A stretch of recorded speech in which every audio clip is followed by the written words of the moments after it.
Iba en camino hacia la reunión, donde se leería la herencia de mi difunto esposo. Apenas subí al coche, un hombre sin hogar apareció corriendo y gritó con desesperación: «Señora, no arranque ese vehículo». Su nuera, el corazón se me heló al instante. Sin embargo, cuando finalmente llegué al encuentro, la sanguijuela se desplomó al verme entrar. Estaba a punto de girar la llave del motor cuando lo oí un alarido desgarrador que cortó la mañana como una cuchilla. «No lo encienda, señora», vociferó. Mis manos quedaron inmóviles sobre el volante. El corazón me golpeaba tan fuerte contra el pecho que creí que iba a romperme las costillas. Giré lentamente la cabeza y lo vi un hombre sucio, con el cabello grasiento pegado a la frente y la ropa hecha jirones. Corría hacia mí con los brazos extendidos, como si intentara detener una catástrofe. «Su nuera estuvo aquí anoche», jadeó. Sentí que el aire se me escapaba de los pulmones. Luna, mi nuera Luna, había estado junto a mi coche durante la madrugada. El hombre golpeó la ventanilla con las palmas, dejando manchas de tierra sobre el cristal. Sus ojos hundidos y rojos me miraban con una urgencia imposible de ignorar. No era la mirada de un loco. Era la de alguien que había presenciado algo atroz. «Por favor, no lo encienda», insistió. Vi lo que hizo. Bajé la ventanilla apenas unos centímetros. Con la respiración entrecortada, «¿Qué viste?», murmuré. Él retrocedió un paso, temblando. Ella y un hombre con traje abrieron el capó. Traían una bolsita. Yo estaba en la esquina. Nadie me mira. Pero yo lo veo todo. Las llaves se me resbalaron de los dedos y cayeron sobre mi regazo con un tintineo metálico que sonó demasiado fuerte en aquel silencio denso. Todo comenzó a encajar de un modo horrible. Héctor, mi esposo, había muerto apenas 3 semanas atrás. Un infarto fulminante, dijeron los médicos. Pero algo en mí nunca creyó esa versión. Héctor era fuerte. Cuidaba su salud. No bebía. No fumaba.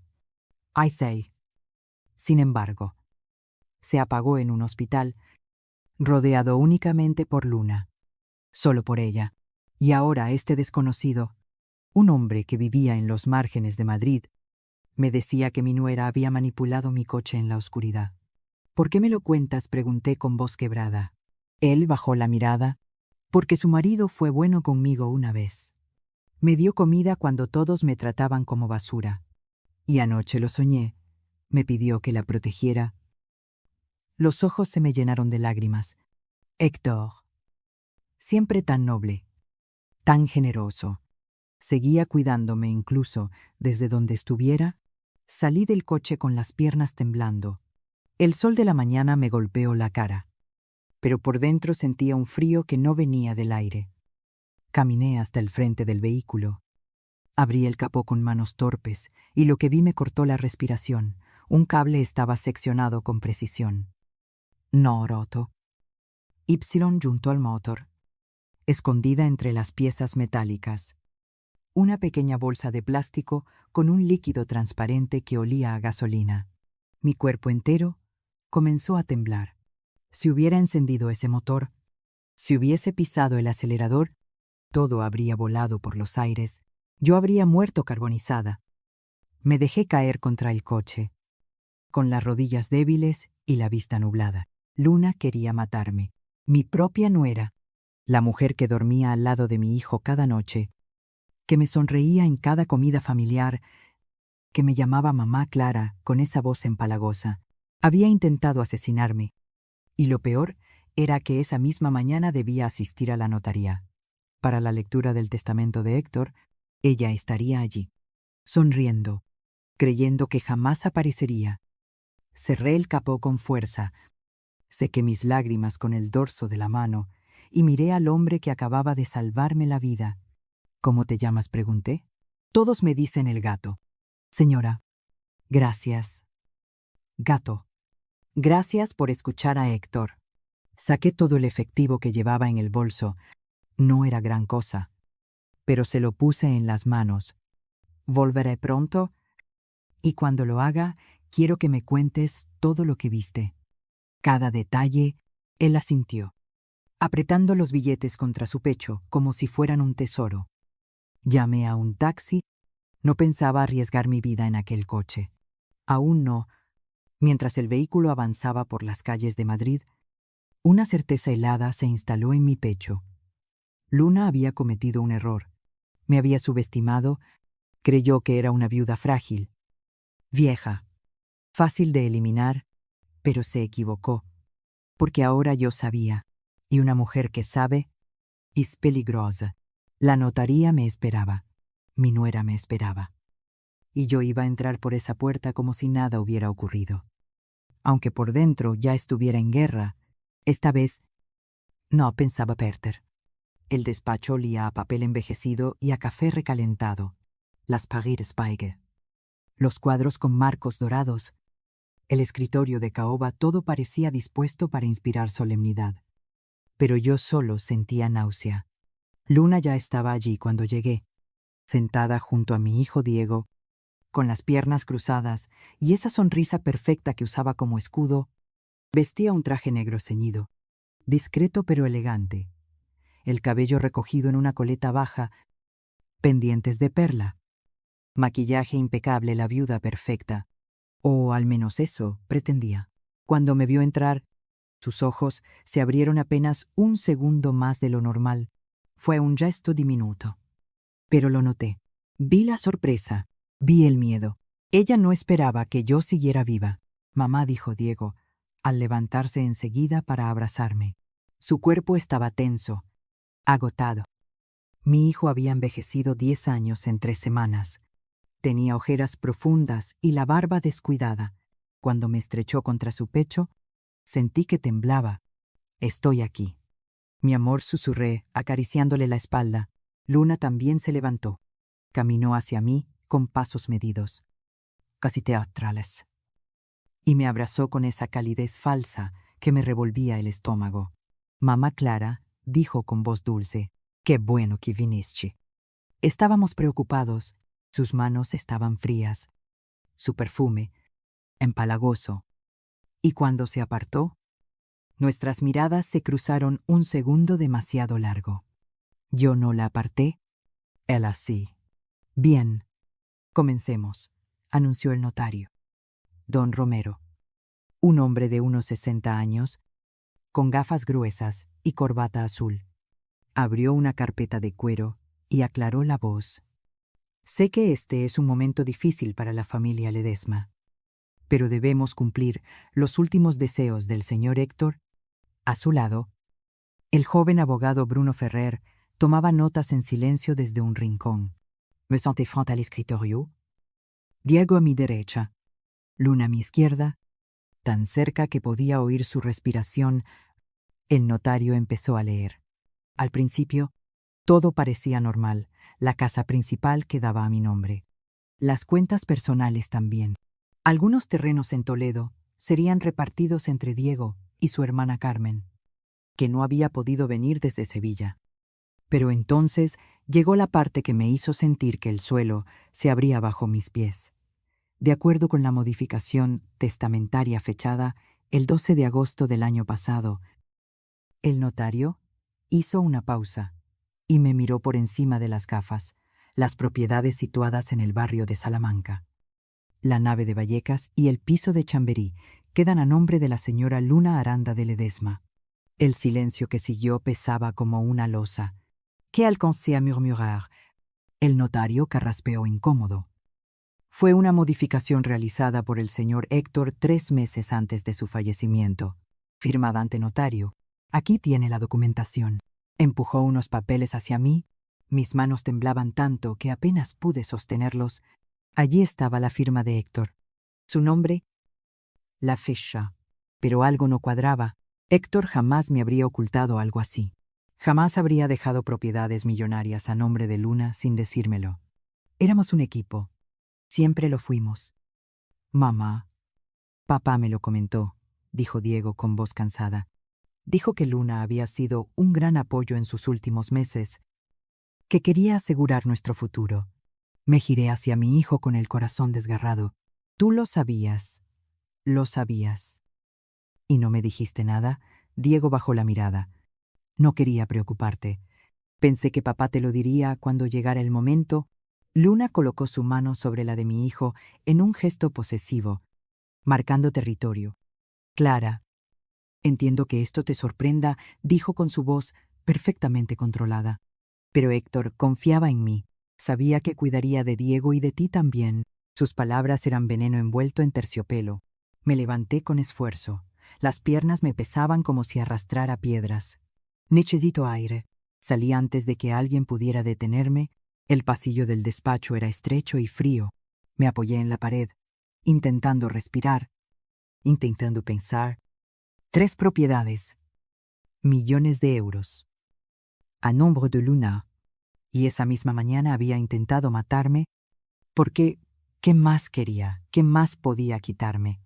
La respuesta me golpeó con brutal claridad. Lo quería todo. Escuché pasos detrás de mí. Era Luna. Salió del despacho con esa sonrisa inquebrantable, como si nada pudiera afectarla. Clara dijo con calma: Entiendo que estés alterada, pero esto fue lo que Héctor quiso. Deberíamos respetar su voluntad. ¿No te parece? La miré fijamente. Cada músculo de mi cuerpo estaba tenso. Estuviste cerca de mi Kokianoke. Su sonrisa vaciló apenas un instante, pero fue suficiente. ¿Qué no? ¿Por qué habría de...? ¿Alguien te vio? Interrumpí. Sus ojos se endurecieron. La máscara comenzó a resquebrajarse. No sé de qué habla. Clara, tal vez el estrés te está afectando. Deberías descansar. Se dio la vuelta y volvió a la sala, dejándome sola en ese pasillo helado, pero algo había cambiado dentro de mí. Ya no tenía miedo. Tenía claridad. Luna lo había planeado. Todo manipuló a Héctor. Falsificó documentos. Intentó matarme, y ahora recogía su botín frente a un notario. Pero cometió un error imperdonable. Me dejó viva. Y yo pensaba usar cada segundo que me quedara para exponer su traición, recuperar lo que era mío y hacer que pagara por lo que le hizo a Héctor. Regresé a la sala. Firmé lo que debía firmar, pero por dentro ya había comenzado la guerra. Y esta vez no pensaba perder. Escuchaba su voz, esa mezcla de dulzura y veneno que ya se me había vuelto insoportable, y entonces comenzaron los rumores. Los oí por primera vez en el mercado del barrio. Había ido temprano a comprar verduras, intentando conservar algo de rutina en mi vida hecha pedazos. La señora Milagros, que vende pimientos y tomates en el puesto de la esquina, me saludó con esa sonrisa tensa que la gente pone cuando no sabe cómo enfrentarte. Doña Clara, qué alegría verla. Aquí estamos. Milagros. Poco a poco contesté. Ella asintió, pero sus ojos esquivaron los míos mientras ordenaba los tomates con manos nerviosas. Oiga, ¿es cierto que...? Tragó saliva y bajó la voz. No. Perdone. No debería meterme. Algo dentro de mi pecho se contrajo. ¿Qué cosa? Milagros. Ella se acercó apenas. Susurrando dicen que don Héctor no murió por un infarto, que pasó algo extraño en el hospital. Me quedé helada. La bolsa de verduras casi se me escapó de las manos. ¿Quién dice eso?, pregunté. La gente habla. Doña Clara, cuentan que su nuera iba todos los días sola al hospital y que los médicos nunca explicaron bien lo que ocurrió. Un hombre tan sano, así. De repente, hizo un gesto con la mano como si algo invisible se disolviera en el aire. No respondí. Pagué. Recogí mis cosas y salí de allí con el corazón golpeándome en los oídos. Pero no terminó ahí. En la farmacia. La cajera me miró con compasión. En la panadería, 2 mujeres callaron. Apenas crucé la puerta. Y al doblar hacia mi calle, vi a la vecina del número 12, doña Carmen, charlando con otra. Cuando me vieron, bajaron la voz, pero alcancé a oír. Dicen que la nuera ya se quedó con 3 propiedades. Pobre doña Clara. Y ella, que la trataba como a una hija. Cada palabra era una puñalada. No se trataba solo de que Luna me hubiera traicionado, sino de que todo el vecindario lo sabía o al menos lo sospechaba. Y yo no tenía pruebas. Solo intuiciones. Solo un hueco enorme donde antes estaba mi confianza. Aquella noche, sola en la casa, me senté frente al escritorio de Héctor.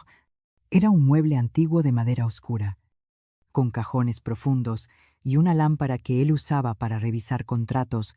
Abrí el primero papeles, facturas, recibos de la luz. El segundo libretas, bolígrafos. Una foto nuestra en Cádiz.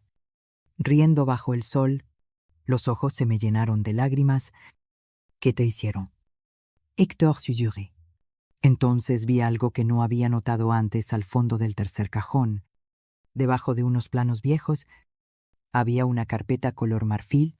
La saqué con las manos temblorosas. Dentro había extractos bancarios, pero no eran los que yo conocía. Era una cuenta nueva, a nombre de Héctor y de Luna. Sentí que el mundo se detenía. Movimientos bancarios. Transferencias 2 millones de euros en agosto. Uno más en septiembre y justo una semana antes de la muerte de Héctor, otra por 3 millones adicionales. En total, 8 millones. 6 movidos antes de su fallecimiento y 2 después, sin que yo supiera nada. Busqué la fecha. Comparé con mi calendario, todas coincidían con los días en que yo había estado fuera, visitando a mi hermana en Toledo o en aquel retiro espiritual en Segovia. Luna había esperado el momento perfecto. Héctor lo sabía, o ella también lo había engañado. Mis manos temblaban tanto que los papeles se arrugaron. Entonces sonó el teléfono. Un número desconocido. Dudé, pero contesté. Señora Valdés, sí. ¿Quién habla? Soy el doctor Íñigo Morales. Trabajé en el Hospital San Gabriel cuando su esposo estuvo internado.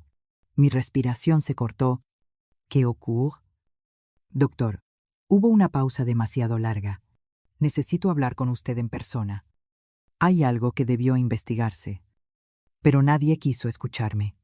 El corazón me latía con tanta fuerza que sentía el pulso en las sienes. ¿De qué habla de las últimas horas del señor Ledesma, de lo que encontramos en su sangre, y de quién estuvo con él cuando todo sucedió? Cerré los ojos. Las lágrimas comenzaron a correr, ardientes, furiosas. Dígame dónde y cuándo. Mañana, a las 3 de la tarde. En la cafetería frente al hospital. Venga sola. Colgo. Me quedé sentada frente al escritorio de Héctor, con los extractos bancarios esparcidos y el teléfono aún en la mano. Los rumores eran ciertos. Algo terrible había pasado, y todos lo sabían. Pero nadie se atrevía a decirlo. Nadie. Excepto yo, porque yo ya no iba a callar. Mañana conocería la verdad, toda la verdad. Y si Luna había envenenado a mi esposo, si había destruido sus últimos días para robarlo todo, entonces ella también pagaría, no importaba cuánto tardara. Ni cuánto doliera. Héctor merecía justicia, y yo iba a dársela. Esa noche no pude dormir. Permanecí acostada mirando el techo, tratando de recordar el instante en que todo empezó a romperse. Y lo vi con claridad. Había sido 4 años atrás. Diego llegó un domingo con ella del brazo, sonriendo como si hubiese conquistado el mundo. Él tenía 32 años. Ella 28. Mamá. Papá. Quiero presentaros a alguien muy especial. Luna entró en el salón con pasos medidos, casi ensayados. Llevaba un vestido blanco con pequeñas flores, el cabello suelto cayendo en ondas perfectas sobre los hombros, tacones bajos, maquillaje natural, todo calculado para parecer inocente, encantada. Señora Clara, me dijo, extendiéndome la mano con una sonrisa cálida. Diego me ha hablado tanto de usted. Héctor quedó fascinado desde el primer instante. «Qué muchacha tan educada», me dijo, cuando ellos se fueron, «y se nota que quiere a nuestro hijo». No respondí, pero algo dentro de mí no estaba en paz. Tal vez fue la forma en que sus ojos recorrieron la casa, no con curiosidad, sino con evaluación, midiendo cada mueble, cada cuadro, cada centímetro de nuestra vida. O quizás fue el modo en que acarició el jarrón de porcelana de la entrada y preguntó con voz melosa: «Esto es antiguo, debe valer una fortuna». O tal vez, simplemente, fue instinto de madre. Ese presentimiento que te susurra esta persona no es lo que parece. Pero Diego estaba enamorado. Y cuando un hijo ama, las madres nos volvemos invisibles. Se casaron 6 meses después. Una boda grande, chostosa, pagada casi en su totalidad por Héctor y por mí. Luna dijo que su familia atravesaba dificultades económicas. Nosotros, ingenuos, lo comprendimos. Tras la boda, las cosas cambiaron lentamente. Como una planta que se marchita hoja por hoja, primero fueron las cenas familiares. Tengo trabajo, decía. Me duele la cabeza. Diego y yo tenemos planes. Luego, empezó a opinar de todo. Suegra, ¿no cree que esta sala necesita una renovación? Se ve un poco anticuada. Héctor, he visto unas propiedades increíbles en Salamanca. Deberían invertir antes de que suban los precios. Diego me contó que tienen terrenos en Toledo. ¿No sería mejor venderlos? Siempre hablaba de dinero, de inversiones, de propiedades. Y Héctor, noble pero confiado, empezó a escucharla. Es inteligente. Clara me decía, tiene visión para los negocios. Yo intenté advertirla. Héctor, esa mujer solo habla de dinero. ¿No te parece raro? Él se reía. Exageras. Mi amor, solo quiere ayudar. Pero no exageraba. Recuerdo el día que encontré una tarjeta de crédito en su chaqueta. No la reconocí. Era suya. Pero Luna figuraba como usuaria adicional. Gastos por cientos de miles: ropa, restaurantes, viajes. Cuando lo enfrenté, Héctor se mostró incómodo. Le presté la tarjeta un par de veces para emergencias. Emergencias. Un bolso de 50.000 euros es una emergencia clara. Por favor, es la esposa de nuestro hijo. ¿Qué quieres que haga? Negárselo. Esa fue la primera vez que discutimos por ella. Y no sería la última. Luna empezó a visitar a Héctor en su oficina, solo para pedirle consejos, decía Diego. Pero yo sabía que había algo más. Héctor regresaba cada día más callado, más ausente. Un día lo encontré en su estudio, la cabeza entre las manos. ¿Qué ocurre? Mi amor, nada. Estoy cansado. Héctor, háblame. Él levantó la vista. Sus ojos estaban tristes. Firmé unos papeles que quizá no debí firmar. ¿Qué papeles? Luna me pidió ayuda con una inversión. Dijo que era urgente, que Diego estaba preocupado por el futuro. Solo quise ayudar. ¿Cuánto? 2 millones. Sentí que el suelo desaparecía bajo mis pies. Héctor, estás loco. Ya sé que fue una estupidez, pero ella dijo que los devolvería. Era temporal.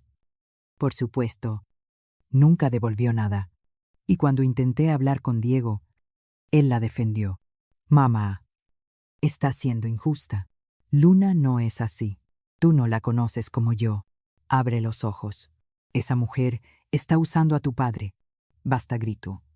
Siempre la has juzgado. Sabes que ella tenía razón, nunca me dejará ser feliz. Esas palabras me desgarraron. No eran suyas, eran las de ella, saliendo de su boca. Luna lo había envenenado. No con veneno, sino con ideas, con mentiras. Y mientras yo perdía a mi hijo, Héctor enfermaba. Comenzó con cansancio, luego mareos.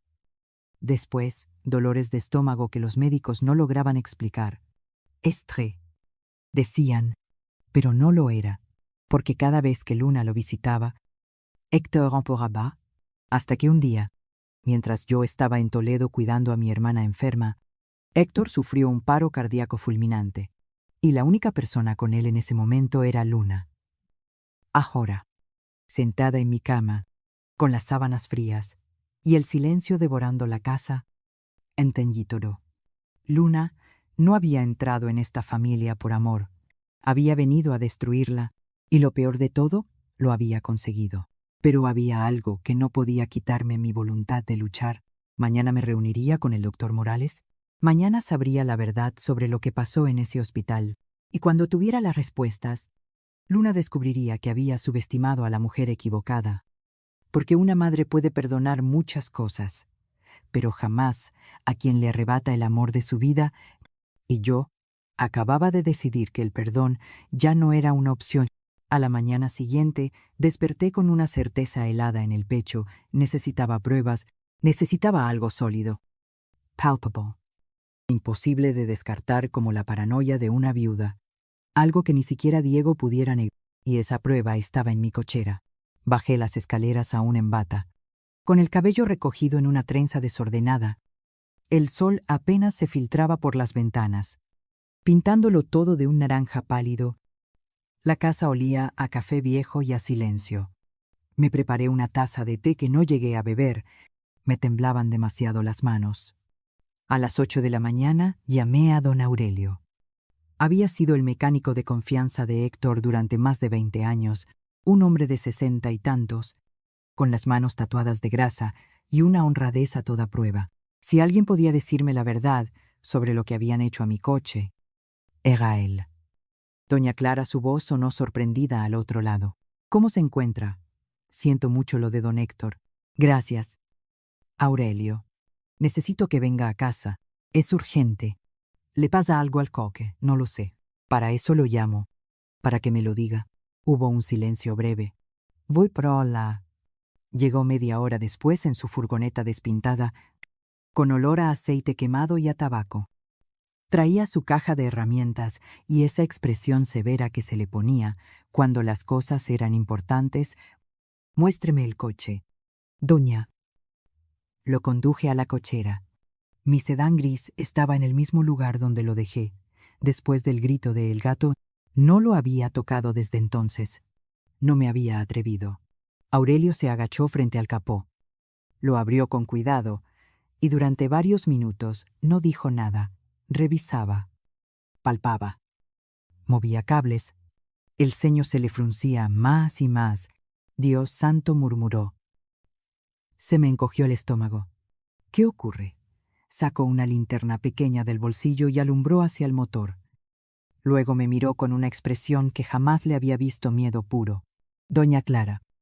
Encendió este coche. Después de dejarlo aquí no. Alguien me advirtió que no lo hiciera. Menos mal. Se limpió las manos en un trapo y me hizo seña. Venga. Mires tú. Me acerqué obligándome a dar cada paso. No quería ver, pero debía hacerlo. Aurelio señaló un cable cortado limpiamente, casi quirúrgicamente. Este es el que conecta el sistema de encendido con la bomba de combustible. Está seccionado. No roto con algo afilado. Probablemente una navaja. Sentí la garganta cerrarse. ¿Y eso qué implica? Que alguien buscaba que el coche no arrancara a la primera. Que usted insistiera y lo intentara varias veces. ¿Para qué sacó con unas pinzas un objeto escondido? Una bolsa plástica de aproximadamente 8 por 5 centímetros, con una mezcla volátil, colocada sobre el múltiple de escape.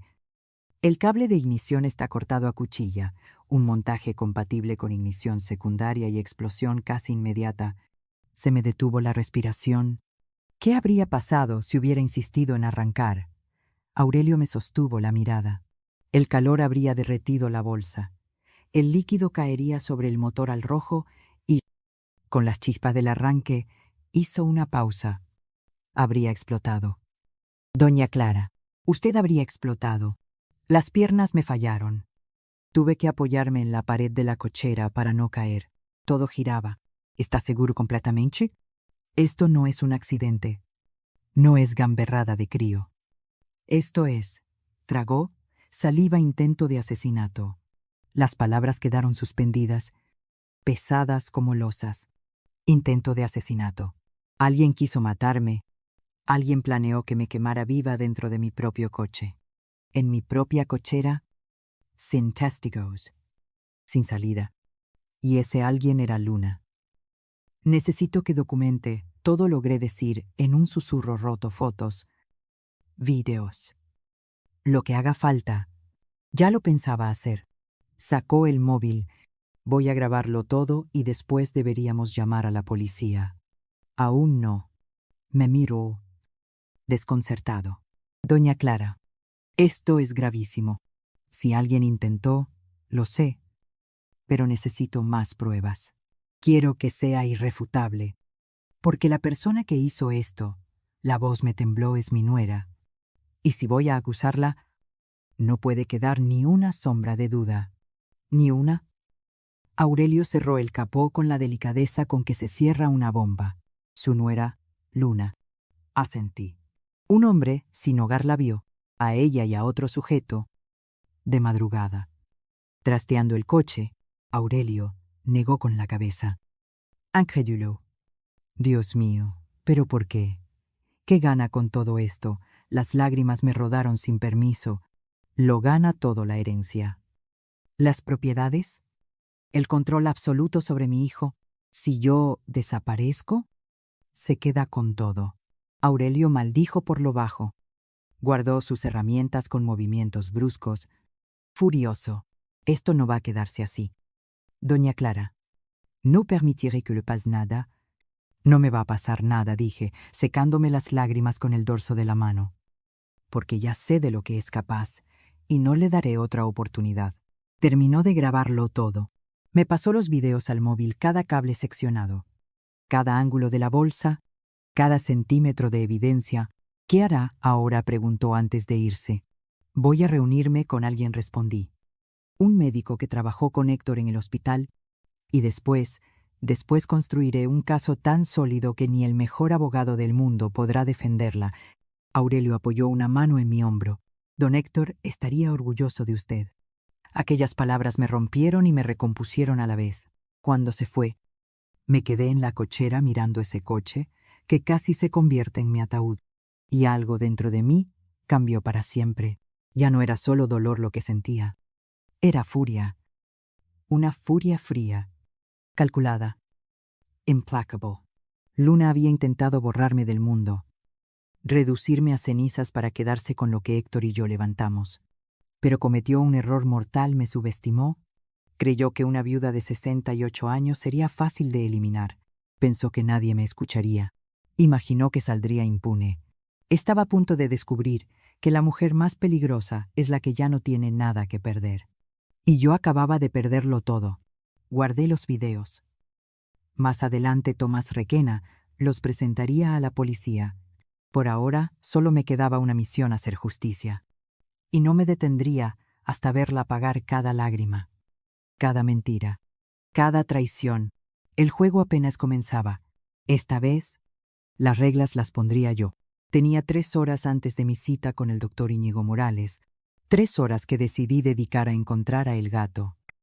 Él era la única persona que había visto a Luna aquella noche, el único testigo de su crimen, y necesitaba su relato completo, cada detalle, cada palabra. Porque, si iba a enfrentarla, precisaba armas, y los testigos son las mejores armas. Salí de casa con el sol ya alto. Llevaba el bolso cruzado. Algo de efectivo y una determinación que me ardía por dentro como fuego. Lo busqué primero en la esquina donde lo había visto esa mañana. No estaba. Le pregunté a un vendedor ambulante de maíz asado. Ha visto a un hombre delgado, con ropa sucia, que suele estar por aquí. El vendedor me miró con recelo. ¿Para qué lo busca? Me salvó la vida. Quiero agradecerle. Su gesto se ablandó. A veces se deja ver por el mercado o en el parque. Al fondo, cerca de los bancos, allí duermen varios. Le di las gracias y caminé hacia el mercado. Mis piernas ya no eran tan fuertes, pero la urgencia me empujaba. Crucé los puestos de fruta, de carne, de pan. El olor del maíz caliente se mezclaba con el de las flores y el pescado. Entonces lo vi. Estaba sentado en el suelo, apoyado contra el muro trasero del mercado, con una bolsa de plástico a su lado. Tenía la cabeza gacha y los ojos cerrados. Por un momento creí que dormía, pero cuando me acerqué, alzó la vista. Me reconoció al instante. «Señora», murmuró, intentando incorporarse. No.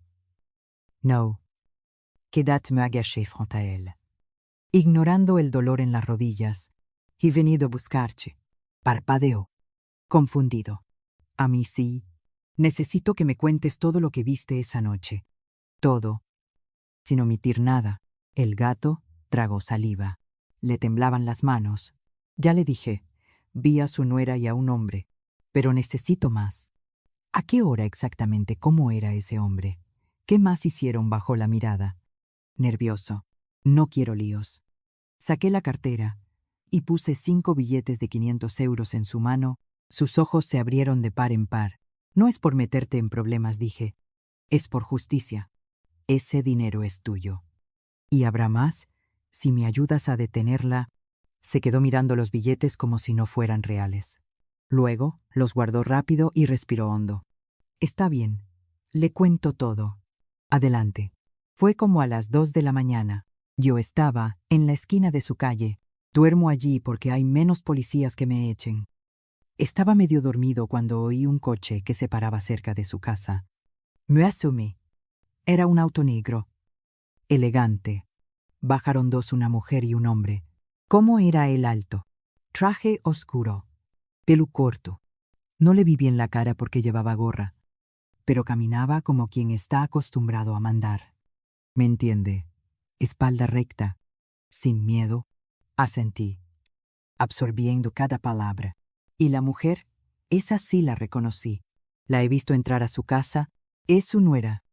Llevaba pantalón negro y una chaqueta con capucha. Pero la vi bien cuando pasó bajo el farol. Y era ella. Seguro. ¿Qué hicieron? Se acercaron a su coche. El tipo abrió el capó. No sé cómo. Quizá traía herramientas. Estuvieron allí como 10 minutos. Ella alumbraba con el móvil. Él metía las manos en el motor. Hablaban bajito, pero alcancé a oír au. ¿Qué decían? El gato cerró los ojos. Concentrado, ella dijo, ya está. Y él contestó sí, pero asegúrate de que intente encenderlo varias veces. Si no, no funcionará, y ella lo hará.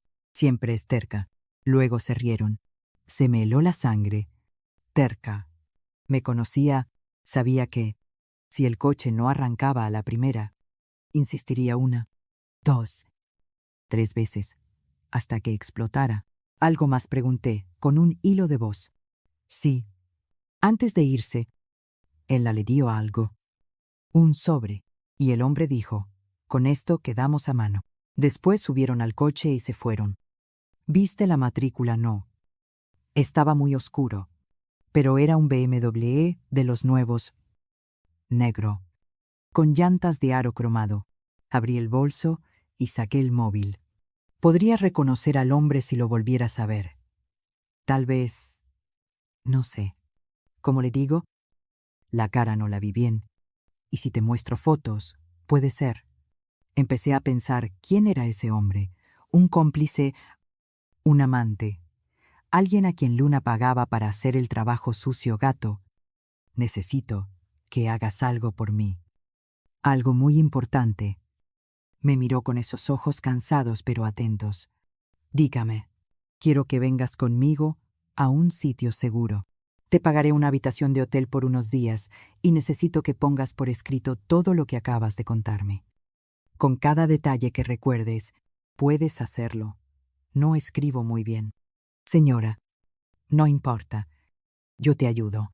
Lo esencial es que tu testimonio quede registrado, porque llegará el momento en que tendrás que repetirlo ante otras personas. ¿Me entiendes? Asintió despacio. Frente a la policía, tal vez ante un juez. El gato palideció. Señora, yo no puedo meterme en esas cosas. Tengo antecedentes, hurtos pequeños, nada grave. Pero si me ven en un juzgado, no te va a pasar nada. Le puse una mano en el hombro. Te lo prometo, voy a protegerte.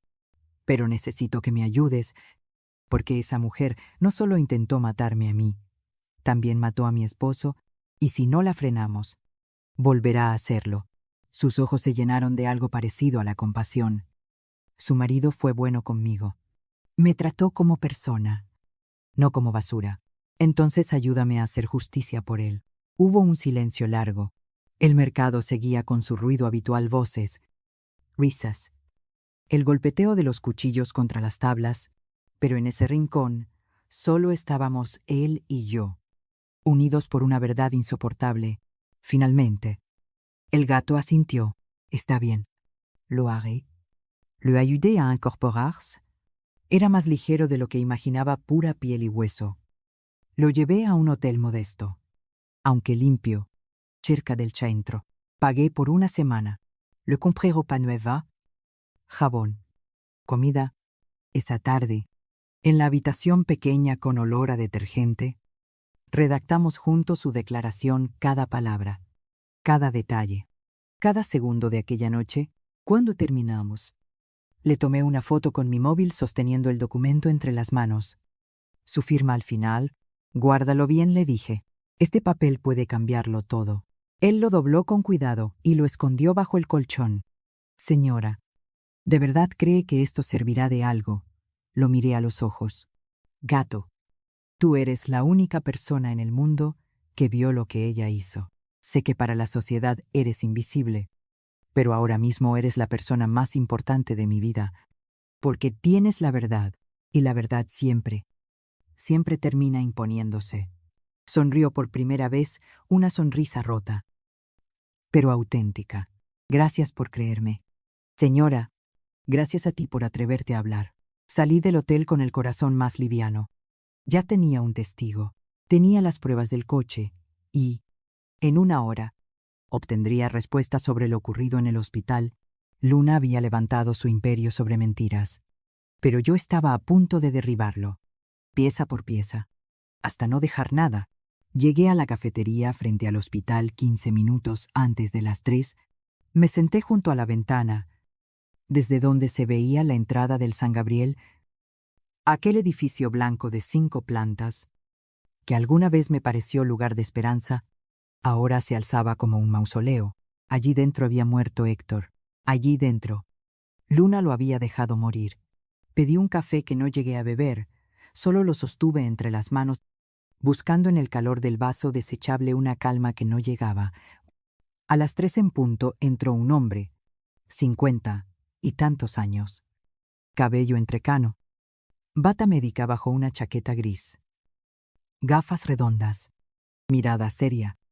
Me buscó con los ojos. Cuando me encontró, asintió.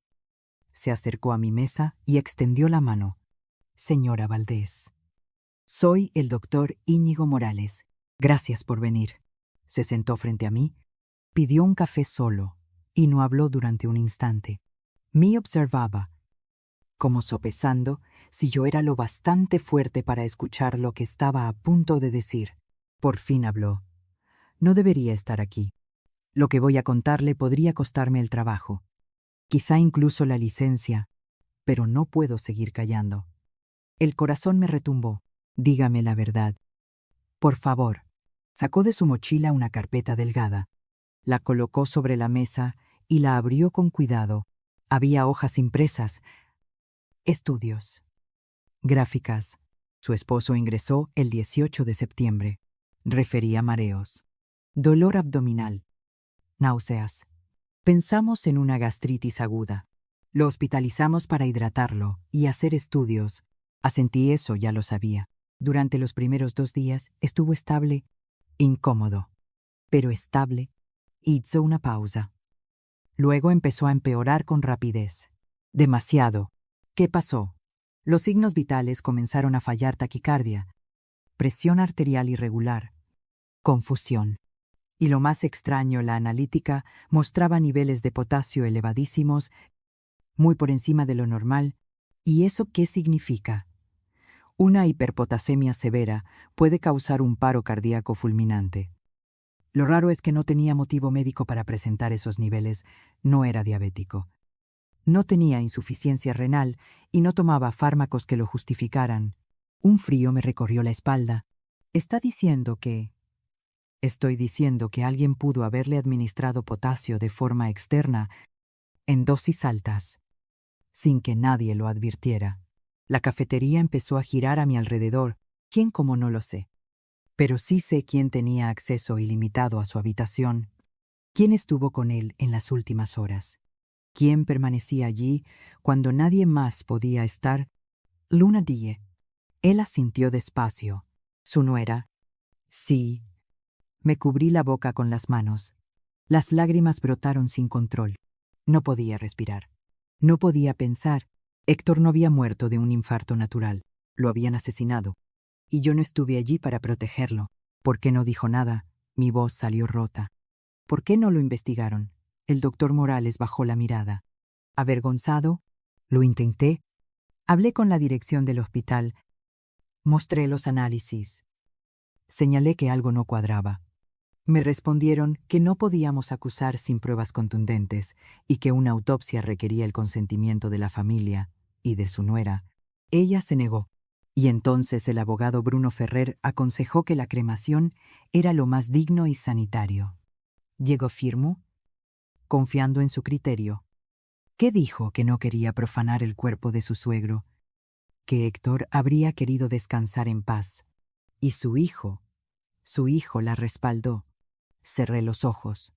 ¿Diego? Sin saberlo, había bloqueado la investigación. Entonces lo cremaron, susurré. Sí. Y con eso se perdió cualquier posibilidad de demostrar lo que ocurrió. Me quedé calada. El ruido de tazas, el vapor de la máquina, las conversaciones, todo sonaba lejano. Irreal. Doctor, ¿usted cree que ella lo hizo? Me miró directo a los ojos. Sí, creo que su nuera envenenó a su esposo. No puedo probarlo, pero en 25 años de carrera he visto muchas muertes. Y esta no fue natural. Las lágrimas me corrían libres. ¿Cómo lo hizo? Pudo ser con suplementos de potasio fáciles de conseguir, sin receta. En dosis normales son inofensivos.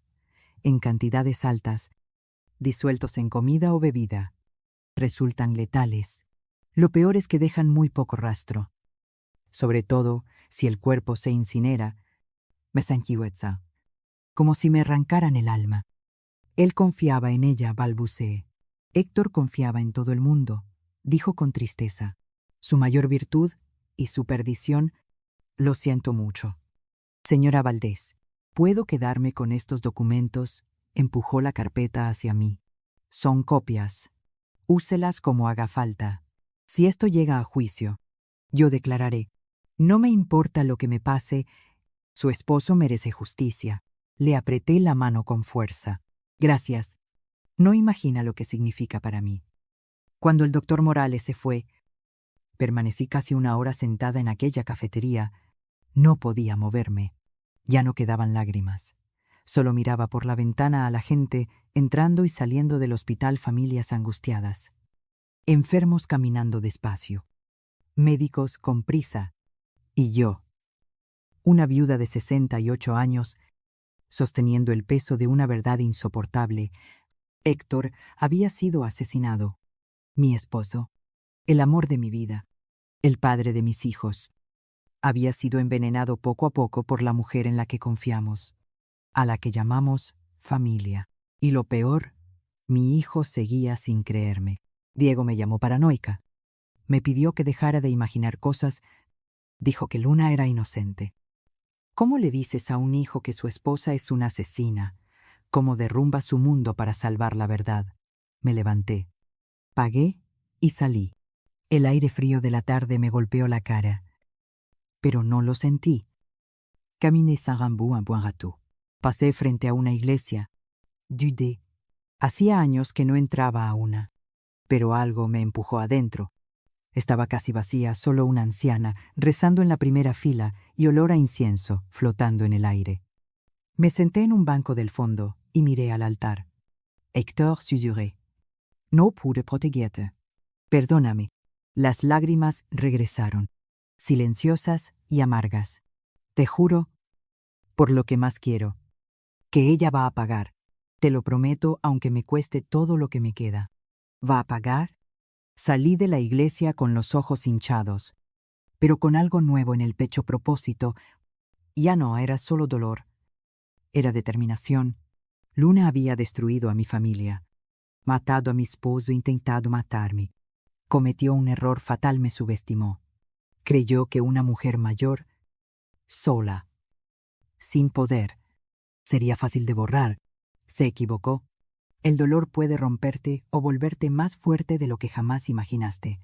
Y yo acababa de decidir que mi dolor no me destruiría, sería mi arma. Con ella haría justicia. Aunque fuera lo último que hiciera en esta vida, aquella noche no dormí.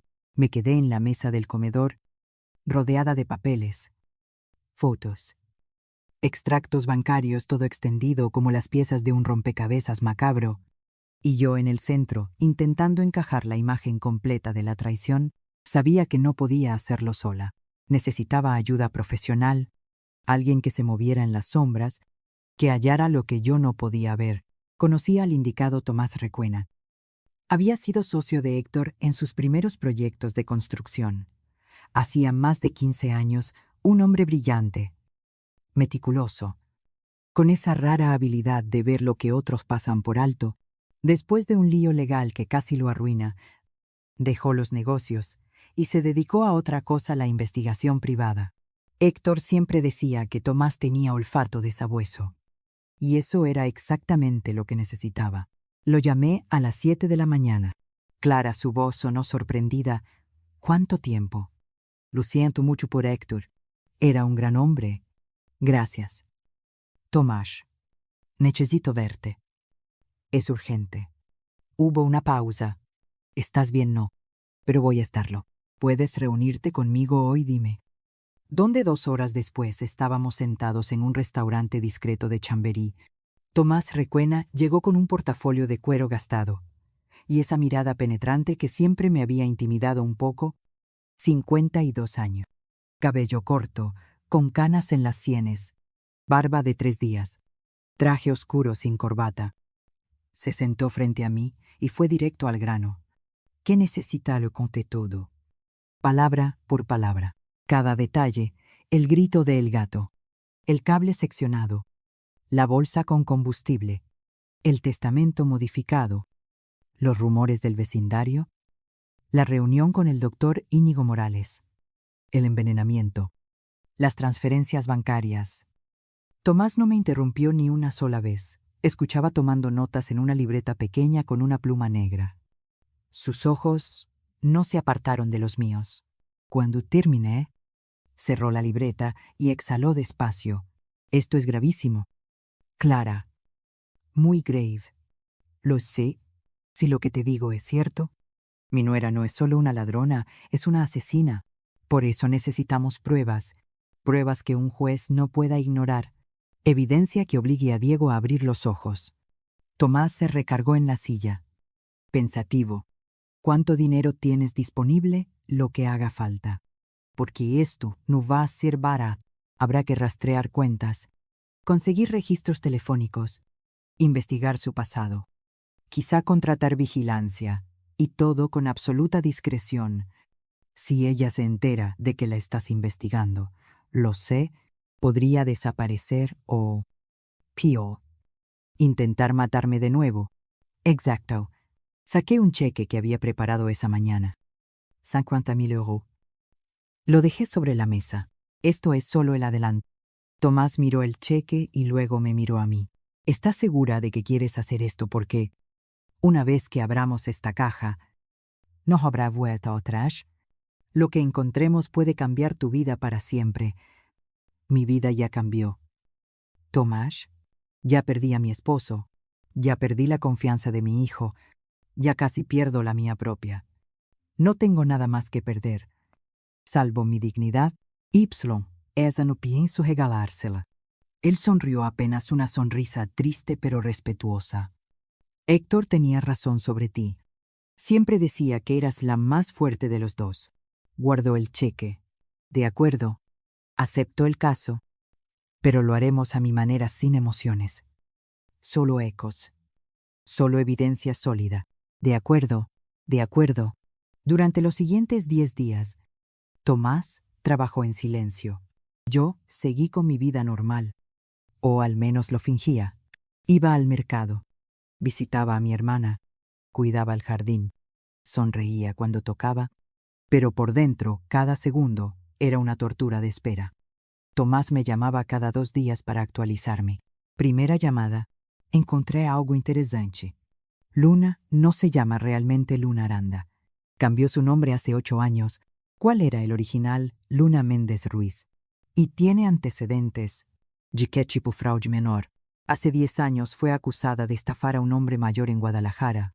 El caso se cerró porque el hombre murió antes del juicio. Se me heló la sangre. Murió de un infarto. Al menos eso consta en el certificado de defunción. Pero las coincidencias empiezan a ser demasiadas. No crees segunda llamada. Las transferencias que encontraste no son las únicas. ¿Hoy más? Muchos más. Coincidía con lo que yo ya había visto, 8 millones en total. 6 antes de su muerte y 2 después. Todas realizadas durante el último año. Todas a cuentas controladas por Luna. Lo inquietante, añadió, es que algunas se hicieron desde la cuenta personal de Héctor, cuando él ya estaba hospitalizado. Eso es imposible. Estaba inconsciente. Exacto. Lo que significa que alguien tenía sus contraseñas. Y solo hay una persona que pudo tenerlas. Tercera llamada. Contraté vigilancia. Luna se ha reunido 3 veces esta semana con un hombre. El mismo perfil que describió tu testigo alto. Traje oscuro. BMW negro. Conseguí fotos, te las mando. Minutos después llegaron a mi móvil. Lo que vi me dejó sin aliento. El hombre del traje era Bruno Ferrer, abogado corporativo, especialista en herencias y testamentos, el mismo abogado que estuvo presente el día de la lectura en la notaría. Todo encajó. Bruno había ayudado a Luna a falsificar documentos, a cambiar el testamento, a mover el dinero y, probablemente, fue quien cortó el cable de mi coche aquella noche. No era solo una conspiradora, era toda una red. Cuarta llamada. La más importante, Clara. Necesito que vengas a mi oficina ahora. Encontré algo que tienes que ver. Llegué en menos de media hora. Tomás me esperaba con el ordenador encendido. En la pantalla había documentos escaneados. Mira esto, dijo ampliando una imagen. Es el testamento modificado, el que se leyó en la notaría. Sí, ya lo vi. Ahora, mira esto otro. Abrió otro archivo. Esta es la firma de Héctor en contratos antiguos. Fíjate en la inclinación de la H, en la forma de la L, en el espacio entre letras. ¿La ves? La veo. Ahora, compárala con la del testamento modificado. La diferencia saltaba a la vista. No era la misma. Era buena. Muy buena. Casi perfecta. Pero no idéntica. Es falsa, susurré. Correcto. Héctor nunca firmó ese testamento. Alguien lo hizo por él. Y ese alguien es muy profesional. Probablemente Bruno. Los abogados saben copiar firmas. Forma parte del entrenamiento forense de algunos despachos. Sentí que las piernas me flaqueaban. Esto es suficiente. ¿Verdad? Con esto podemos ir a la policía. Tomás negó con la cabeza. Es un gran comienzo. Pero no basta para un arresto. Necesitamos más una confesión o algo que los ate directamente al crimen. ¿Y cómo conseguimos eso? Me miró con esa intensidad que me erizaba la piel, tendiéndoles una trampa. El corazón me latió más rápido. ¿Qué clase de trampa una que no puedan rechazar? Un escenario donde se sientan seguros. Bajen la guardia y cada palabra quede grabada. Sonreí por primera vez en días. Jimmy, ¿qué tengo que hacer? Y así comenzó la fase final de mi venganza. Ya no era solo una viuda buscando respuestas. Era una mujer armada con pruebas, con testigos, con un plan. Y Luna estaba a punto de descubrir que el peor error que se puede cometer es subestimar a quien ya no tiene nada que perder. Porque cuando una mujer decide pelear por su verdad, no hay mentira lo bastante fuerte para detenerla. Y apenas estaba empezando. El plan era simple, pero peligroso. Tomás lo diseñó con precisión quirúrgica. Cada detalle, cada movimiento, cada palabra que yo tendría que decir, tienes que hacerla sentir que ganó. Me explicó en su despacho que ya no eres una amenaza, que te rendiste. Solo así bajará la guardia. ¿Y cómo hago eso llamándola? Invitándola a cenar, diciéndole que quieres hacer las paces, que estás cansada de pelear, que deseas firmar la repartición de bienes en paz y seguir adelante con tu vida. La sola idea de fingir amabilidad con ella me revolvía el estómago. No sé si pueda. Tomás puso una mano en mi hombro. Sé que es difícil, pero es la única manera. Si la confrontas, huirá. O peor, contratará mejores abogados y enterrará todo. Necesitamos que se sienta cómoda, que hable. Y cuando hable, la atraparemos. Respiré hondo. Y las cámaras instalaré 3. Una en el salón, oculta en el reloj de pared, otra en el comedor, dentro de la planta decorativa, y una más en la cocina, por si acaso, audio de alta definición. Vídeo en alta resolución. Todo irá directo a un servidor encriptado. Aunque destruyan las cámaras, la grabación quedará a salvo. Y si no dice nada incriminatorio, lo hará. La gente como Luna no puede resistirse a presumir, sobre todo cuando cree que ganó. Tú solo provócala con sutileza preguntas casuales. Su ego hará el resto. Me dio una lista de frases clave para soltar durante la cena. Héctor siempre confió en ti. Nunca entendí por qué cambió tanto en sus últimos meses. A veces me pregunto qué pasó realmente en el hospital. El coche, qué suerte que no lo encendí ese día. Cada una diseñada para sembrar duda, provocar reacción, forzarla a justificarse. Practiqué frente al espejo durante 2 días sonrisa amable, voz cansada pero conciliadora, gestos de derrota. Tenía que ser perfecta. Si sospechaba algo, todo se vendría abajo. Finalmente, un jueves por la tarde la llamé. Me temblaba la mano al marcar. Clara su voz sonó sorprendida. Luna. Hola. ¿Cómo estás? Bien. ¿Y tú? No esperaba tu llamada. Lo sé. Necesito hablar contigo y con Diego. Pero sobre todo contigo. Hubo una pausa cautelosa. ¿De qué se trata? Quiero que vengáis a cenar a mi casa este sábado. Necesito hacer las paces. Estoy cansada del dolor, de las peleas, de la desconfianza. Héctor no habría querido esto. Podía escuchar los engranajes de su mente al otro lado. ¿Estás segura totalmente? Quiero firmar los papeles pendientes, cerrar este capítulo y seguir adelante. Todos merecemos paz. ¿No crees? Su voz se dulcificó. Creyó que había ganado. Me parece perfecto. Clara. Diego estará encantado de oírlo. Ha estado muy preocupado por ti. Lo sé. Yo también por él. Por todos nosotros. ¿A qué hora? ¿A las 8? Prepararé algo especial. Allí estaremos. Colgué y solté el aire, que no sabía que retenía. Tomás, que escuchaba desde la habitación contigua, entró sonriendo. Perfecto. Cayó por completo. Ahora solo falta que el sábado todo salga bien. Saldrá bien. Confía en el plan. El viernes. Tomás llegó temprano a instalar las cámaras.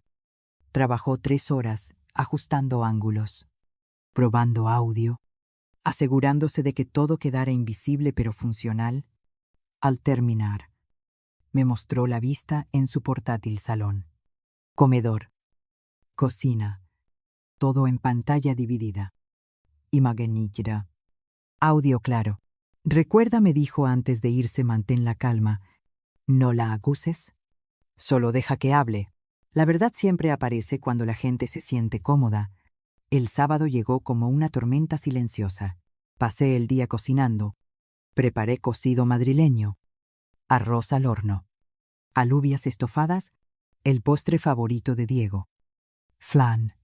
Puse la mesa con el mantel bordado que usábamos en ocasiones especiales, velas, flores frescas, todo debía parecer auténtico. A las 8 en punto sonó el timbre. Abrí la puerta con una sonrisa que me dolía en el alma. Diego entró primero.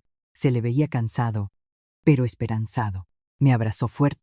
Gracias por esto. Mamá. Gracias a ti por venir. Mi amor. Luna entró detrás de él. Elegante como siempre, vestido negro ceñido, tacones, peinado impecable, y esa sonrisa que ahora reconocía como pura impostura. Clara, qué guapa estás, y qué bien huele todo. Gracias. Haya, pasad. Sentaos. Nos acomodamos a la mesa. Serví los platos. Al principio hablamos de banalidades, el tiempo, el tráfico, las noticias. Diego parecía relajado, casi feliz de vernos juntas sin discusión. Luna, en cambio, no dejaba de observarme con cautela, evaluando cada gesto. Entonces, mientras llenaba de nuevo las copas, lancé la primera frase clave. Sabes, Luna, a pesar de todo, sé que Héctor confiaba mucho en ti. Ella sonrió. Era un hombre maravilloso, muy generoso. Lo era, a veces demasiado. Hice una pausa. Nunca entendí por qué cambió tanto en sus últimos meses. Se volvió tan distante. Luna bebió un sorbo. Pensativa. Supongo que estaba cansado. El trabajo, el estrés. Ya sabes cómo es el mundo de los negocios. Tal vez. Pero fue extraño. Sobre todo cuando empezó a enfermar. Los médicos nunca dieron una explicación clara. La miré directo a los ojos. Ella sostuvo mi mirada sin pestañear. A veces la vida es así. Clara, injusta. Inexplicable. Imagino que sí. Me limpié la boca con la servita. Me consuela pensar que estuviste con él en el hospital. No habría soportado que muriera solo. Alguien tenía que estar ahí, contestó con un matiz casi orgulloso. Alguien que supiera cuidarlo bien. Diego intervino. Incómodo, mamá. Quizá no sea buen momento para esto. Tienes razón. Hijo, perdón. Sonreí. Es solo que a veces me pregunto qué habría pasado si todo hubiera sido distinto. Luna se inclinó hacia adelante, los ojos encendidos por una curiosidad distinta. Distinto como, no lo sé. Si yo hubiera estado allí, si hubiera insistido en que lo revisaran más especialistas. Sí. Dejé caer la posa. Si hubiera arrancado el coche aquel día, el silencio que siguió fue eléctrico. Luna parpadeó una sola vez, pero me bastó. ¿Qué coche?, preguntó. Con la voz forzada, el mío. Hace unas semanas tuvo un fallo mecánico muy raro. El mecánico dijo que parecía sabotaje. Solté una risa suave. Pero eso sería absurdo. ¿Verdad? No respondió de inmediato. Sus dedos apretaron la copa. Absurdo, repitió al fin. Aunque la sonrisa ya no le alcanzaba los ojos, supe entonces que la tenía. Cada palabra que saliera de su boca desde ese momento quedaría registrada. La trampa se había cerrado. Solo faltaba esperar a que se colgara con su propia lengua. Porque la verdad siempre encuentra salida. Sobre todo cuando la empujas con las preguntas adecuadas. La cena se prolongó 1 hora más. Yo mantuve el papel de viuda cansada y conciliadora. Luna, en cambio, empezó a mostrar pequeñas grietas. Se tocaba el cuello con nerviosismo. Bebía vino más rápido de lo normal. Miraba la puerta como si planeara huir y, lo principal, hablaba demasiado. Empezó a presumir, a justificarse, a explicar lo que nadie había preguntado. Héctor me pidió que llevara sus cuentas, dijo, mientras cortaba un trozo de flan. Confiaba en mí. Decía que yo tenía mejor cabeza para los números que Diego. Sin offender. Amor. Diego sonrió con incomodidad.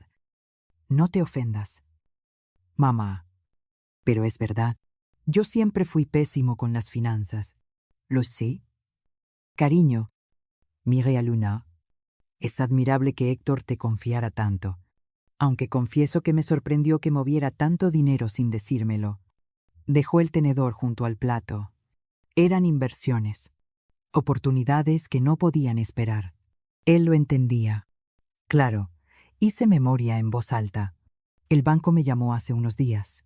Dijeron que hubo transferencias después de que Héctor estuviera en el hospital, inconsciente. Qué raro. No, Luna se puso rígida. Deben de estar equivocados. Los bancos se equivocan todo el tiempo. Tal vez sonreí con dulzura, o tal vez alguien tenía sus contraseñas. El silencio cayó como un yunque. Diego nos miraba sin comprender del todo, sintiendo la tensión. Luna me sostuvo la mirada. Ya no era dulce, era dura, calculadora, clara. ¿A dónde quieres llegar? A ninguna parte. Allá. Solo intento entender cómo funcionaban las cosas para cerrar este capítulo en paz. ¿Cómo quedamos? No respondió. Vació de un trago su copa. Entonces decidí asestar el golpe final. Sabes, hace unas semanas conocí a un hombre sin hogar. Me contó algo muy interesante. Habló de una mujer y de un hombre de traje negro que estuvieron cerca de mi coche, de noche. La copa casi se le escurre de los dedos. Que sí. Curiosa coincidencia. ¿Verdad? Justo la noche anterior a que descubriera el problema mecánico, Luna se levantó de golpe. La silla chirrió. No tengo que escuchar esto. Diego. Nos vamos. Pero Diego también se había puesto en pie, mirándome entre confundido y enfadado. Mamá, ¿qué está pasando? ¿De qué hablas? Pregúntale a tu esposa, dije con calma. Sans subir la voz. Esto es ridículo, soltó Luna, aferrando el bolso. Tu madre está paranoica. Diego, ya te lo dije. Necesita ayuda profesional. Paranoica me incorporé despacio, sin perder la serenidad. ¿Sabes lo gracioso? Luna, que una paranoica no tendría esto. Saqué el móvil y coloqué sobre la mesa las fotos que Tomás me había enviado Luna con Bruno Ferrer en restaurantes, aparcamientos, dentro de un coche. Los ojos de Diego se abrieron de par en par. ¿Qué es esto? Tu esposa con el abogado que modificó el testamento de tu padre, el mismo que estuvo presente en la lectura, el mismo hombre que, según mi testigo, la ayudó a manipular mi coche. Luna blanqueó. Eso no prueba nada. Bruno es colega. Un amigo. Un amigo que te ayudó a robar 8 millones. Un amigo que falsificó la firma de Héctor. Un amigo que intentó matarme. Mientes. ¿Quieres que llame al médico que atendió a tu suegro, el que encontró niveles anormales de potasio en su sangre, el que sospechó envenenamiento? Diego retrocedió como si lo hubieran golpeado. No, no puede ser. Luna se volvió hacia él con lágrimas instantáneas. Amor. No le creas. Lo inventa todo. Está celosa. Siempre me odió. Pero Diego la miraba distinto, como si la viera por primera vez. Por un segundo, su voz tembló. Yo solo quería que me respetaran. Siempre fui la invitada, nunca la dueña, y, de pronto, se endureció. Tu padre era un idiota. Es verdad, la voz de Diego salió quebrada. La envenenaste. No, claro que no. Esto es una locura. Respóndeme su grito. Retumbó en la casa. Luna abrió la boca y la cerró. Sus ojos iban de mí a Diego, buscando una salida inexistente. Y entonces hizo lo peor, sonrió. Una curva fría, calculada, vacía de inocencia.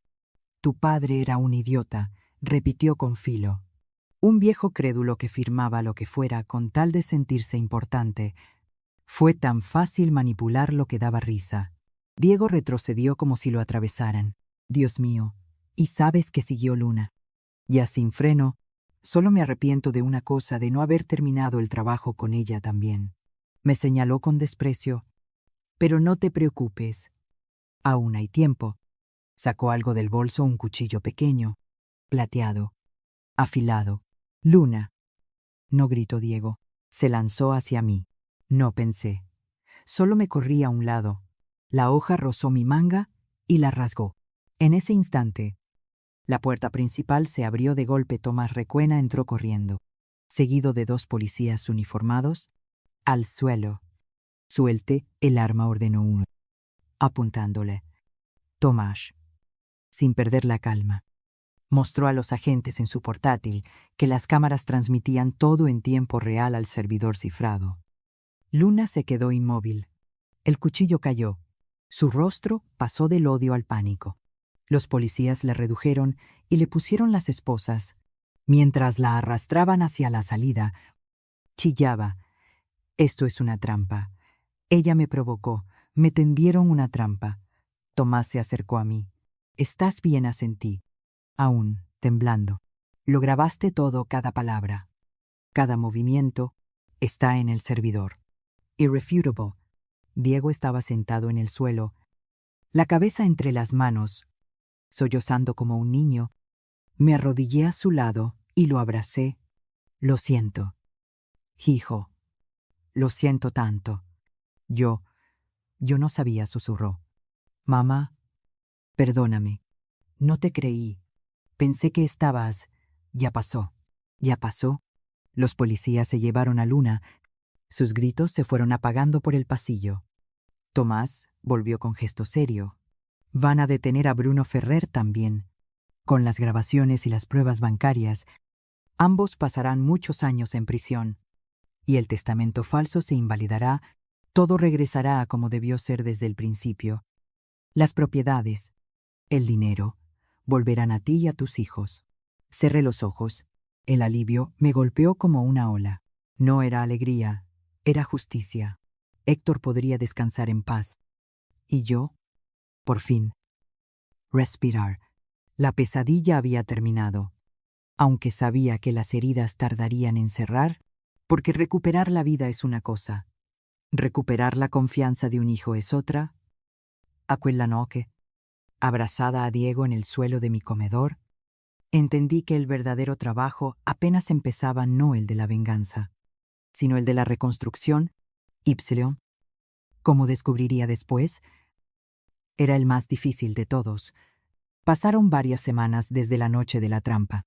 El tiempo dejó de medirse en días y empezó a contarse en audiencias y declaraciones. Los meses siguientes fueron un torbellino de abogados, escritos, diligencias y papeles. Luna fue acusada formalmente de fraude, falsificación documental, intento de homicidio y, aunque no se pudo demostrar plenamente por la cremación del cuerpo, conspiración en la muerte de Héctor. Bruno Ferrer, el abogado cómplice, fue detenido en su despacho 2 días después. Las pruebas eran abrumadoras: las grabaciones, las transferencias y el testimonio del gato, el hombre sin techo que lo vio todo, sellaron la culpabilidad de ambos. No tenían salida. El juicio duró 4 meses. Yo asistí a cada vista, sentada siempre en el mismo banco, con la misma ropa oscura, mirando fijamente a Luna cada vez que entraba esposada en la sala. Ella jamás me sostuvo la mirada. Su abogado lo intentó todo. Primero alegó enajenación transitoria, luego manipulación psicológica, después que yo la había provocado y que todo fue defensa propia. Pero las grabaciones no mentían. Las cámaras no tenían prejuicios y el jurado, 12 personas que no nos conocían, vio exactamente lo que yo había visto desde el principio: una mujer sin escrúpulos, capaz de cualquier cosa por dinero. El día del veredicto, la sala estaba a rebosar: familiares, periodistas, curiosos atraídos por el escándalo. Diego se sentó a mi lado, lívido, con las manos entrelazadas sobre las rodillas. Había adelgazado tanto en esos meses que parecía otro. Cuando el juez pidió al jurado su decisión, el silencio fue absoluto. «¿Han alcanzado un veredicto?». «Sí, señoría». «¿Cómo hallan a la acusada Luna Méndez Ruiz en los cargos de fraude, falsificación y tentativa de homicidio, culpable en todos los cargos?» Escuché a Diego soltar un suspiro tembloroso. Yo no sentí nada, solo un vacío extraño, como si algo en mi interior se hubiera apagado y no pudiera volver a encenderse. El juez golpeó la masa. «La pena será de 18 años de prisión, sin posibilidad de libertad condicional antes de cumplir al menos 12, 18 años. Luna tenía 32, saldría con 50. Si es que salía. La vi incorporarse, esposada, escoltada por 2 agentes. Por un momento, giró la cabeza hacia mí. Nuestros ojos se cruzaron. No había rabia, no había arrepentimiento, solo vacío. Y entonces la sacaron de la sala. Bruno Ferrer recibió 15 años. Su carrera, destruida. Su reputación, hecha trizas. Tras la sentencia, Tomás, Requena me esperaba en el pasillo del juzgado. Se hizo justicia, dijo. Asentí, incapaz de sonreír. ¿Por qué no me siento mejor? Él apoyó una mano en mi hombro, porque la justicia no borra el dolor. Clara, solo cierra el círculo.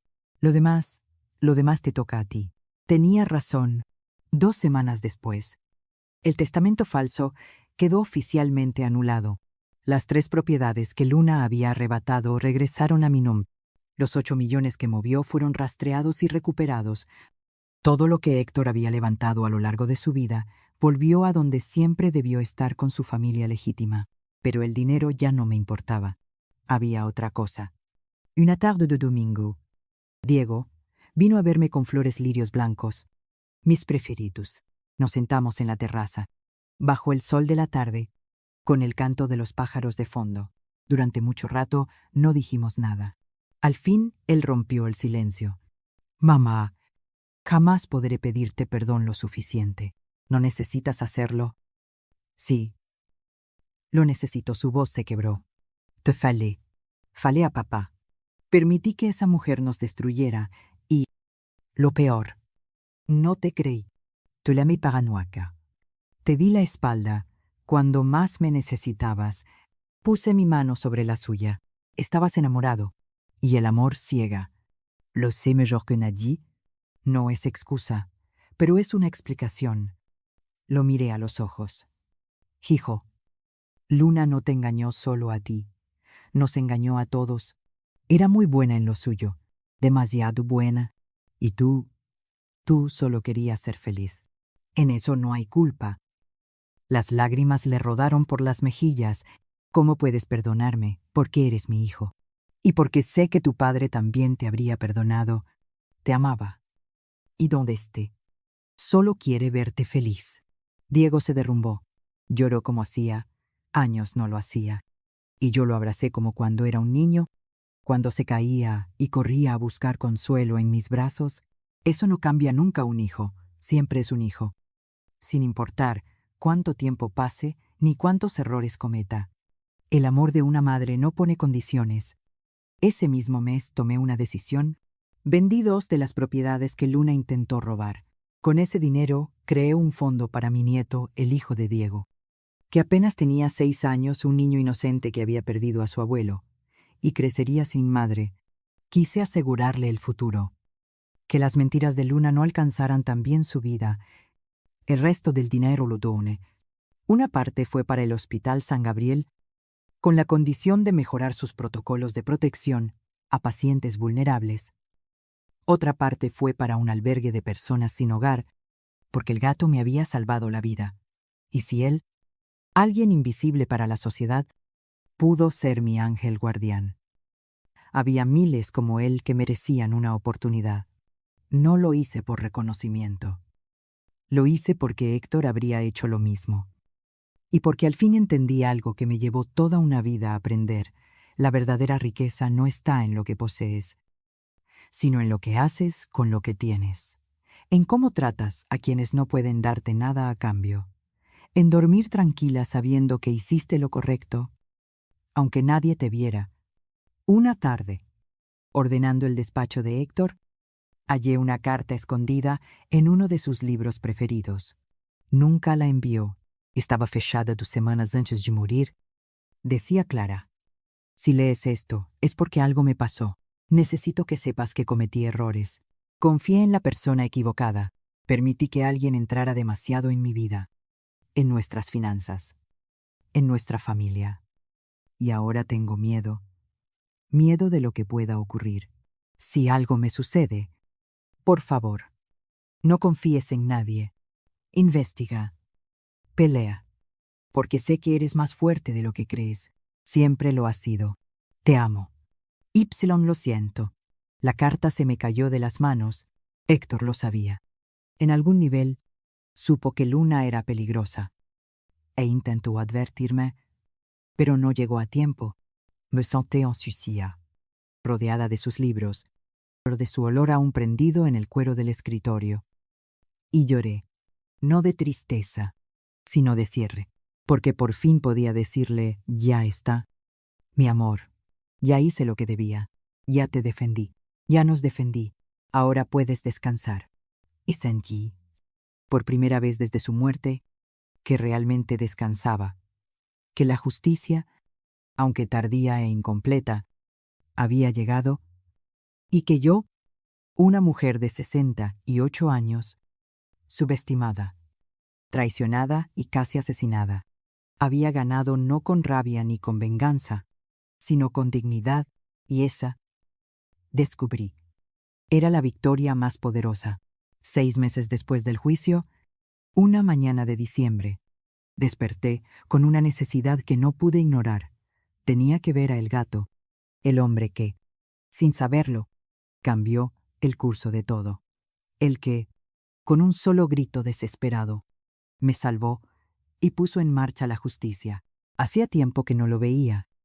Después del juicio, le conseguí trabajo en una pequeña empresa de limpieza. Le pagué un cuarto modesto en una corrala. Le di dinero para ropa, comida y medicinas, pero nunca le di las gracias de verdad. Lo busqué 2 días. No estaba en su empleo, ni en su cuarto. Nadie lo había visto.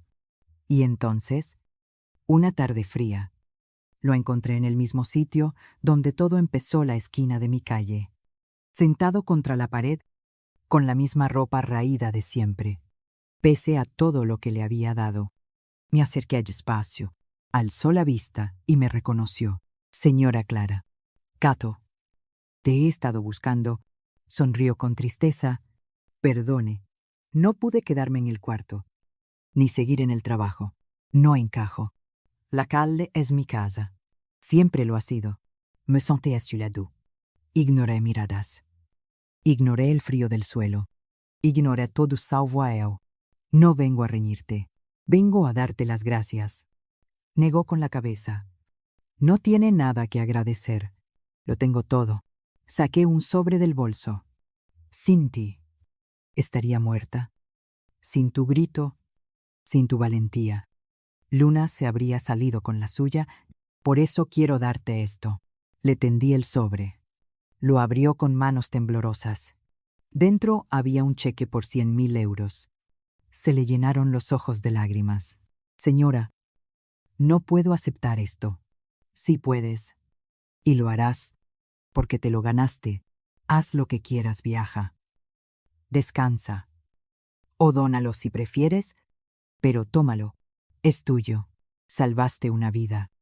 Y eso no tiene precio. Apretó el cheque contra el pecho, sollozando en silencio. No fue solo mérito mío, dijo entre lágrimas. Fue su marido. Él me habló esa noche. Me quedé inmóvil. ¿Cómo? Lo soñé clarito. Dormía en esa esquina y de repente lo vi delante de mí, con un traje gris, sonriendo. Me dijo: cuida de mi esposa. Está en peligro. No dejes que encienda el coche. Y cuando desperté, usted ya estaba subiendo al auto y yo grité. No sé por qué, solo grité. Las lágrimas me corrieron libres. Héctor, susurré. Él la quería mucho. Señora, se sentía en el sueño. Mucho. Miré al cielo. Las nubes grises del invierno se deslizaban lentas. El aire olía a lluvia próxima. Gracias. Héctor, dije muy bajo. Gracias por cuidarme. Gracias por enviarme un ángel cuando más lo necesitaba. El gato se limpió las lágrimas con la manga sucia de su chaqueta. Señora, ¿usted cree en esas cosas, en los sueños, en que los muertos nos protegen? Lo miré a los ojos. Antes no. Creía que todo era casualidad. Pero ahora sé que hay algo más. Algo que no vemos y que, sin embargo, está ahí, cuidándonos, guiándonos. Héctor te envió. Y tú me salvaste. Eso no es casualidad. Eso es amor. Amor que trasciende la muerte. Nos quedamos un rato en silencio. 2 personas unidas por una historia imposible. Por un grito que lo cambió todo. Finalement me levanté. Cuídate, gato. Y si algún día necesitas algo, lo que sea, búscame. Siempre estaré aquí para ti. Lo mismo digo. Señora, aunque no tenga mucho que dar, ya me diste todo, me diste la vida. Regresé a casa con el corazón más liviano de lo que había estado en meses. Me senté en la terraza, el lugar donde Héctor y yo tomábamos café los domingos, donde planeábamos viajes que no hicimos, donde soñábamos con envejecer juntos. Y aunque ya no estaba, sentí su presencia en el viento que movía la bugambilla, en el canto de los pájaros que él amaba, en la tibieza del sol colándose entre las nubes. Cerré los ojos y hablé. Ya puedes descansar. Mi amor, ya todo está bien. Diego está sanando. Nuestro nieto está protegido. Luna pagó por lo que hizo. Y yo estoy en paz. Gracias por cuidarme. Gracias por no dejarme sola. Gracias por amarme tanto que encontraste la forma de salvarme. Incluso desde donde estés, te amo. Abrí los ojos y justo entonces, una mariposa blanca se posó en el borde de la mesa. Permaneció quieta unos segundos, como si me mirara directamente, y luego alzó el vuelo, perdiéndose entre el cielo azul. Sonreí, porque supe que era él, Héctor, diciéndome adiós, diciéndome que por fin podía descansar. Y yo, una mujer de 68 años que había perdido a su esposo, que había sido traicionada por su propia familia, que había estado a segundos de morir. Comprendí que había sobrevivido, no solo físicamente, sino con mi dignidad intacta, con mi amor propio restaurado, con mi verdad luminosa, aunque el camino había sido largo y doloroso. Aunque las cicatrices seguían ardiendo, sabía algo con una certeza absoluta: había valido la pena, porque la verdad siempre vale la pena, porque la justicia, aunque tarde, siempre llega, y porque una mujer que decide defender lo que es suyo, lo que es correcto, lo que es justo, es imparable. Yo acababa de descubrir que siempre había sido esa mujer, solo necesitaba que me lo arrebataran todo para recordarlo. Mi historia había llegado a su fin, y mientras el viento movía suavemente las hojas del jardín, sentí que también era el comienzo de otra etapa, una en la que ya no era víctima, sino superviviente. Esta historia tocó mi corazón de una forma que nunca imaginé, porque me recordó que no importa cuántos años tengas, no importa cuántas veces te hayan subestimado, no importa cuánto dolor cargues, siempre tienes el poder de levantarte, de luchar por tu verdad, de reclamar tu dignidad. ¿Y tú, alguna vez has tenido que enfrentarte a una traición familiar? ¿Has tenido que defenderte cuando nadie te creía? Cuéntame tu historia. Déjame tu comentario y dime desde dónde me lees, porque cada historia importa, cada voz cuenta, y juntos formamos una comunidad de personas que no se rinden. Si esta historia te conmovió, sí, ci hizo sentir o pensar, dale un me gusta, compártela con alguien que necesite escucharla, y suscríbete para seguir conociendo más relatos reales, que nos recuerden que nunca estamos solos, porque la verdadera riqueza no está en lo que posees, sino en lo que no permites que te quiten. Y lo más valioso que tienes es tu dignidad. Nunca, nunca la vendas. Nos vemos en la próxima historia. Con cariño, tu narradora de historias que nunca se rinde